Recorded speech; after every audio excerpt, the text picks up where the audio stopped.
কাজ একই হলেও প্রতিটা মানুষের জীবনে আলাদা আলাদা রুটিন থাকে। এক একজনের দিন শুরু হয় এক এক রকমভাবে। কর্মরত জীবনে গৃহবধূদের কিন্তু সকালবেলায় ঘুম থেকে উঠেই কর্ম থেকেই দিনটা শুরু হয়। তাই কাজকে সঙ্গে নিয়ে আবারও একটি নতুন ব্লগ নিয়ে তোমাদের সামনে আমি ফিরে এসেছি। তো সকালবেলায় উঠে দেখো আমি ভেতরের রুমটা কিন্তু ঝাড় দিয়ে নিয়েছি, তারপর এই রুমটাকে ঝাড় দিচ্ছি। আর দেখেছো কী হারে ধুলো বেরিয়েছে। আসলে কালকে সন্ধেবেলায় এখান থেকে পাথর এনে আমার মেয়ে আর ভাস্তা বসে বসে খেলছিল। তো রাতের বেলায় তো ঘর ঝাড় দেওয়া যায় না, সে কারণেই আর রাতের বেলায় ঘর ঝাড় দিইনি। তাই কিন্তু আজ সকালে ঘরটা ঝাড়ু দেওয়ার সময় প্রচণ্ড ধুলো বেরিয়েছে। আর বাইরে দেখতে পাচ্ছ কি সুন্দর রোদ বেরিয়েছে। আসলে আজ ঘুম থেকে উঠতে অনেকটাই দেরি হয়ে গেছে, যেহেতু মেয়ের স্কুল নেই, শুধু কর্তামশাই ডিউটিতে যায়, সে কারণে আর তাড়াহুড়ো করে এত সকালবেলায় আজ ঘুম থেকে উঠিনি। আজকে রুটিনটা একটুখানি চেঞ্জ করে দিয়েছি। আজকে কিন্তু অনেকটাই বেলা করে ঘুম থেকে উঠেছি, তবে খুব একটা বেলা নয়, সকাল 6টা বাজে। 6টায় ঘুম থেকে উঠে কাজকর্ম শুরু করে দিয়েছি। আর চারিপাশে দেখেছো সকলেই কিন্তু উঠে গেছে। ওই দিদি দেখো এদিক ওদিক হাঁটছে আর শাক কুড়োচ্ছে, আর আমি এই সামনের উঠোনটাকে ঝাড় দিয়ে নিচ্ছি।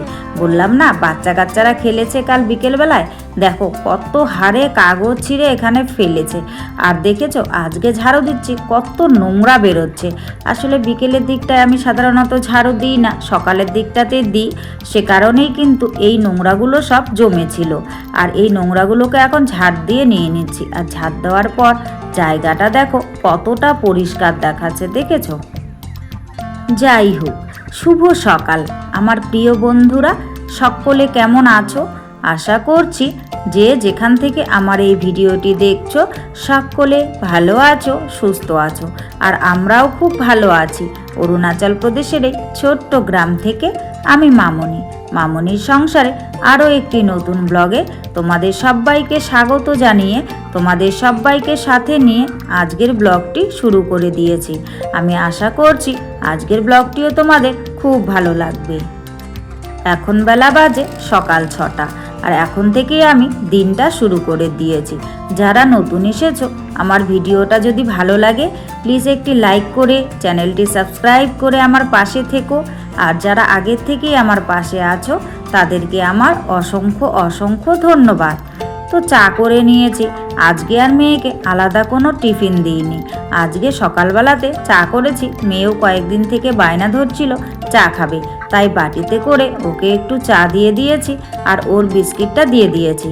বিস্কিট বলতে ওই পার্লেজি বিস্কিটের প্যাকেট একটা ছিল, ও খেতে চেয়েছিল, কর্তামশাই নিয়ে এসেছিল, সেই বিস্কিটের প্যাকেটটা দিয়ে দিয়েছি। আর আমি এখানে যে বিস্কিট দিয়ে চা খাই সেই বিস্কিট নিয়ে বসে পড়েছি, আর দুজনাই মিলে দেখো চা খেয়ে নিয়েছি। কর্তামশাই এ ঘরে শুয়েছিল। আসলে এখন কয়েকদিন থেকে উনি এ ঘরেই শুচ্ছেন। তো এই কাঁথাটা উনি গায়ে দিয়েছিলেন, তাই এই বিছানাতেই আছে। বিছানাটা গোছানো হয়নি, তাই চাটা খেয়ে নিয়ে ভাবলাম যে এখন বিছানাগুলোকে গুছিয়ে নিই। তাই এ ঘরের বিছানাটাই কিন্তু আগে গোছাচ্ছি। আর এই কাঁথাটাকে ভাঁজ করে এখানে এনে রেখে দিলাম, কারণ ওই বিছানাটা সামনের ঘরে সবাই এসে বসে, তো গায়ে দেওয়ার কাঁথা, সে কারণে এই ঘরে এনে রেখে দিলাম।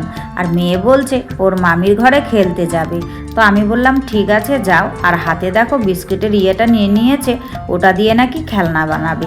আমি বললাম ফেলে দিতে, কিন্তু ফেললো না, তাই ওটা নিয়ে চলে গেল ওর মামির ঘরে খেলতে।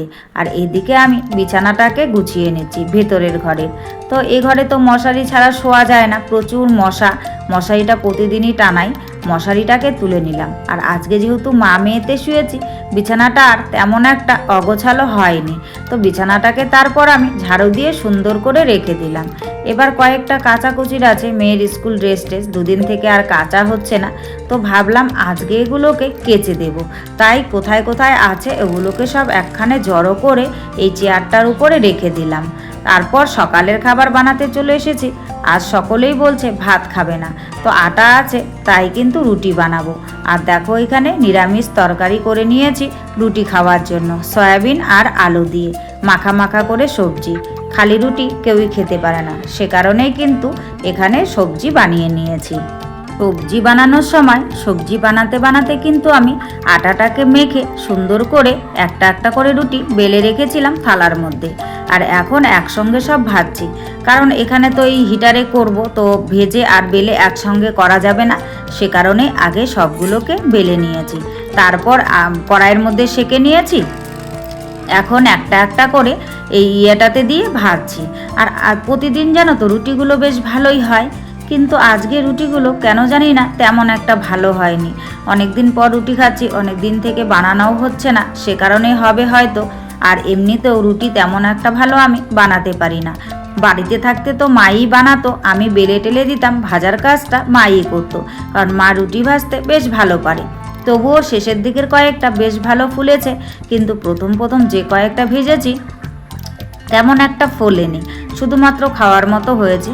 তো যাই হোক, না ফুললেও তো এগুলো দিয়ে সকালের টিফিন করতে হবে, যেহেতু আর কিছু বানাইনি। তবে তরকারিটা খেতে কিন্তু আজ খুব ভালো হয়েছে, মানে আমার কথা নয়, এটা কর্তামশাইয়ের কথা। কর্তামশাই সচরাচর মানে খাবার নিয়ে প্রশংসা করেন না, কিন্তু আজ বলেছে যে নিরামিষ তরকারিটা বেশ ভালো হয়েছে। তো ফোলা ফোলা রুটিগুলো বেছে কিন্তু আমি কর্তামশাইকে দিয়েছি, কারণ পোড়া রুটিগুলো ওনাকে দিলে পরে খুব খেপে যায়, সে কারণেই ওনাকে আর দিইনি, ওগুলো আমি খেয়েছি। আর যে রুটিগুলো ফুলেছে সেগুলো কর্তামশাইকে আর মেয়েকে ভাগ করে দিয়েছি। তো যাই হোক, তোমাদের সঙ্গে কথা বলতে বলতে রুটি ভাজা কিন্তু আমি কমপ্লিট করে নিয়েছি, আর খাবারও দিয়ে দিয়েছি। ওনারা খাবার টাবার খেয়ে একদম চলে গেছে, মানে কর্তামশাই ডিউটিতে আর মেয়ে খেলছে। তারপর এই কাপড়গুলো যে রেখেছিলাম চেয়ারে, ভাবলাম যে কাপড়গুলোকে ভিজিয়ে রাখি, আর আকাশের পরিস্থিতিটাও ভালো নয়, তবুও আধোয়া কাপড় ফেলে রাখবো, তাই ভাবলাম যে কেচে দিই, যা হওয়ার হবে দেখা যাবে। আর এখানকার সকালবেলায় রোদ উঠেছিল, এখন কিন্তু আবার বৃষ্টি নেমে গেছে। তো বৃষ্টি নেমে গেছে বলে কাপড় কাচবো না, কেচে দিই, জলটা তো ঝরে যাবে, আর না হলে ফ্যানে দিয়ে শুকিয়ে নেব। সে কারণেই কিন্তু কাপড়গুলোকে সব আমি ভিজিয়ে দিলাম। আর তেমন একটা কাপড় নেই, বেশিরভাগটাই কেচে নিয়েছিলাম। এই মেয়ের স্কুল ড্রেসগুলো ছিল, এগুলো অলসতার কারণে কাচা হয়নি। আসলে কি বলতো, একটুখানি অলস হলে পরেই না পরের দিন জানো তো প্রচুর কাজ জমে, তাই যখনকার কাজ তখন করাই ভালো। কিন্তু কি করব, অনেক সময় শরীরটা মনে হয় না যে কোনো কাজ করি, তখন রেখে দিতে হয়। তাই আর শরীরটাও কয়েকদিন, মানে মাঝখানে তো দুদিন আমি ব্লগ দিতে পারিনি, শরীরটা খারাপ ছিল, তো সে কারণে আর ভালো লাগছিল না। তারপর চলে এলাম রান্না বান্নার এখানটায়। তো রান্না করতে হবে গুড়ি আলু আর 3টে ডিম সিদ্ধ করে নিয়েছি। আজকে এই গুড়ি আলু দিয়ে ডিমের ঝোল করব। আর পাশের বাড়ির দিদি কাল শাক দিয়েছিল, তো শাকগুলোকে কাল আর খাওয়া হয়নি, ওগুলোকে এই প্লাস্টিকটায় করে বেঁধে রেখেছিলাম। শাক বলতে কুমড়ো ডাঁটা, তো ওগুলো যেহেতু কাল খাওয়া হয়নি, ভাবলাম যে আজকে বেছে টেছে রান্না করব, ডিম আলুর ঝোল করব আর এই শাকটা করব। আর ওইদিকে দেখতে পাচ্ছ কড়াইতে কিন্তু ডিম আলু আমার সেদ্ধ হচ্ছে, আর এখানটায় বসে বসে আমি শাকগুলোকে সুন্দর করে বেছে নিচ্ছি। এরই মাঝখানে কর্তামশাই চলে এসেছে ঘরে রেস্ট করতে। আসলে ওনার ভালো লাগছিল না, একটুখানি ঘরে এসেছে, এখন একটু ওই পাশের রুমটাতে শুয়ে শুয়ে মোবাইল দেখছে আর আমার সঙ্গে কথা বলছে। দুটো দরকারি কথা বলছিলাম, বাড়ি যাওয়ার আছে সে কারণে। তো যাই হোক, কথা বলতে বলতে আমি কিন্তু শাকগুলোকে কেটে নিয়েছি। এবার দেখো চলে এসেছি, আর এখানে কিন্তু আমি একদম শাক বসিয়েও দিয়েছি। আজ আর কোনো কিছুই করব না, ডোগাগুলো দিয়ে রসুন ফোড়ন দিয়ে কিন্তু শাকই করব। কারণ অনেক দিন থেকে এরকম করে ডোগা পাতার শাক খাওয়া হচ্ছে না, এখানে আসার পর এই ডালে টালে দিয়ে খাচ্ছি। তো আজকে সুন্দর করে শাক করে নিলাম, আর ডিম আলুটাকে এখানে ছুলে রেখে দিয়েছি, সেগুলো আর তোমাদের সঙ্গে শেয়ার করিনি। আর মশলাও কিন্তু আমি বেটে নিয়েছি। তো যাই হোক, রান্নাবান্নাটা আর শেয়ার করলাম না। তারপর কর্তামশাই বাজারে গেছিল, দুটো মাছ নিয়ে এসেছে, বললো মাছটা আর রান্না করতে হবে না, শুধু ভাজো, আজকে ভাজা দিয়েই ভাত খাওয়া হবে, তাই মাছগুলোকে ভেজে নিলাম।